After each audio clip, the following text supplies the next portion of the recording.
ഇതാണ് എൻ്റെ പുതിയ ലിത്യം അയൺ ഫോസ്ഫേറ്റ് ബാറ്ററി. നല്ല സ്റ്റൈൽ ആൻഡ് പാക്കിങ്ങും ബാറ്ററി മാനേജ്മെൻറ്റ് സിസ്റ്റത്തിൻ്റെ ഡിസ്പ്ലേ ഒക്കെയാണ്. അതിൽ ഭംഗിയില്ലാതെ കാണുന്ന വയറുകളൊക്കെ ഞാൻ കണക്ട് ചെയ്തതാണ് കേട്ടോ. പലതരം വയറുകൾ കണക്ട് ചെയ്തിട്ടുണ്ട്. എൻ്റെ സോളാർ ചാർജ് കൺട്രോളറിലേക്ക് കണക്ട് ചെയ്തിട്ടുണ്ട്, പിന്നെ ഒരു കാർ ഇൻവെർട്ടറിലേക്ക് കണക്ട് ചെയ്തിട്ടുണ്ട്, പിന്നെ FT710 റേഡിയോയിലേക്കും കണക്ട് ചെയ്തിട്ടുണ്ട്. യഥാർത്ഥത്തിൽ ഇത് ദൂരത്ത് നോക്കിക്കഴിഞ്ഞാൽ നല്ല ചെത്ത് ബാറ്ററിയാണ്, നല്ല പാക്കിങ്ങാണ്. ഒരു മെറ്റാലിക് എൻക്ലോഷറിലാണ്. പിന്നെ അടിയിൽ കാണുന്നത് ഫോം പാക്ക് ചെയ്ത് വന്നപ്പോഴുള്ള പാക്കിങ്ങാണ്. അത് ഞാൻ അവിടെ തന്നെ വെച്ചു. എനിക്കിത് അങ്ങോട്ടും ഇങ്ങോട്ടും നീക്കാൻ സൗകര്യമാണെന്നുള്ള കണക്കിൽ നല്ല ഭംഗിയുള്ള പാക്കിങ്ങുമായിരുന്നു. അപ്പോൾ ഇത് കണ്ടപ്പോൾ സാധാരണ ഞാൻ ഒരു ബാറ്ററി ഇങ്ങനത്തെ എന്തെങ്കിലുമൊക്കെ കിട്ടിക്കഴിഞ്ഞാൽ ഒന്ന് അഴിച്ചു നോക്കി.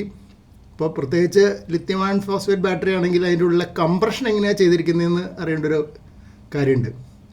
അപ്പോൾ അഴിച്ചു നോക്കാമെന്ന് വിചാരിച്ചപ്പോൾ പിന്നെ ഇത് സപ്ലൈ ചെയ്ത് C1 വോൾട്ടാണ്. VU3 UQI ആണ് എനിക്ക് സജസ്റ്റ് ചെയ്ത് തന്നത്.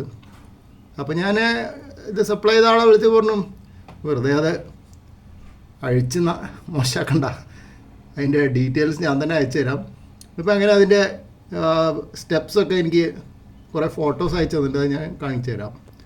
അപ്പോൾ ഇതെനിക്ക് വളരെ ഇഷ്ടപ്പെട്ടു. ഈ ബാറ്ററി നല്ല കപ്പാസിറ്റിയാണ്. 1.38 kWh കപ്പാസിറ്റി ഉണ്ട്. 12.8 വോൾട്ടാണ് നോമിനൽ. പിന്നെ ബാറ്ററി ചാർജ് കൺട്രോളിങ് സിസ്റ്റത്തിൽ അത് ചാർജ് ചെയ്യുന്നതൊക്കെ കാണിക്കും.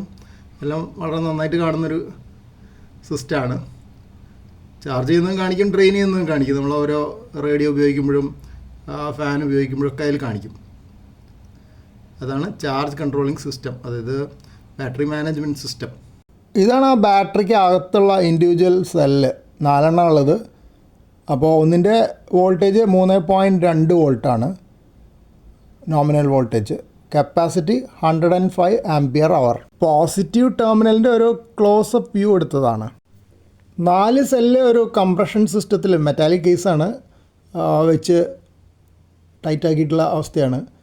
കാരണം ഈ lithium ion phosphate battery compress ചെയ്തിട്ടില്ലെങ്കിൽ അത് എക്സ്പാൻഡ് ചെയ്യാൻ സാധ്യതയുണ്ടെന്നാണ് പറയണത്. അങ്ങനെ എക്സ്പാൻഡ് ചെയ്യുമ്പോൾ അതിൻ്റെ ലൈഫ് ടൈം കുറയും. അപ്പോൾ ലിത്യം അയൺ ഫോസ്ഫേറ്റ് ബാറ്ററിയെ പറ്റി പറയുന്നവരെല്ലാവരും അത് പ്രത്യേകം പറയാറുണ്ട്. ചിലർ അക്രിലിക് കേസ് ഉപയോഗിച്ചിട്ടാണ് കംപ്രസ് ചെയ്യാറ്. ഇത് മെറ്റാലിക് കേസാണ്, കുറച്ചുകൂടെ സ്റ്റേഡി ആയിരിക്കും, പക്ഷേ തൂക്കം കൂടും. സാധാരണ ലിത്യം അയൺ ഫോസ്ഫേറ്റ് ബാറ്ററിയുടെ വെയിറ്റ് വളരെ കുറവാണല്ലോ ലെഡ് ആസിഡ് ബാറ്ററി വെച്ച് കമ്പയർ ചെയ്ത് നോക്കുമ്പോൾ. പക്ഷേ മെറ്റാലിക് കേസ് വരുമ്പോൾ അതിന് കുറച്ച് വെയിറ്റ് കൂടുന്നുണ്ട്. ഇത് കംപ്രഷൻ സിസ്റ്റത്തിൻ്റെ ഒരു സൈഡ് വ്യൂ ആണ്. അത് അവിടെ വെച്ച് ടൈറ്റാക്കാനുള്ള ഒരു സംവിധാനം കൂടെ ഈ ഇമേജിൽ കാണുന്നുണ്ട്. ഇത് തുടക്കത്തിൽ കാണുന്നതാണ്, ശരിക്കും ഒഴിഞ്ഞ കേസാണ് അതിൻ്റെ ഒരു വ്യൂ. ആ കേസിൻ്റെ മേലെന്നുള്ള വ്യൂ ആണ് ഈ കാണുന്നത്. കേസിൻ്റെ ഡെപ്ത്ത് കുറച്ചുകൂടെ നന്നായിട്ട് കാണുന്ന ഒരു വ്യൂ ആണിത്. ഇതാണ് ബാറ്ററി മാനേജ്മെൻറ്റ് സിസ്റ്റത്തിൻ്റെ ചിത്രം.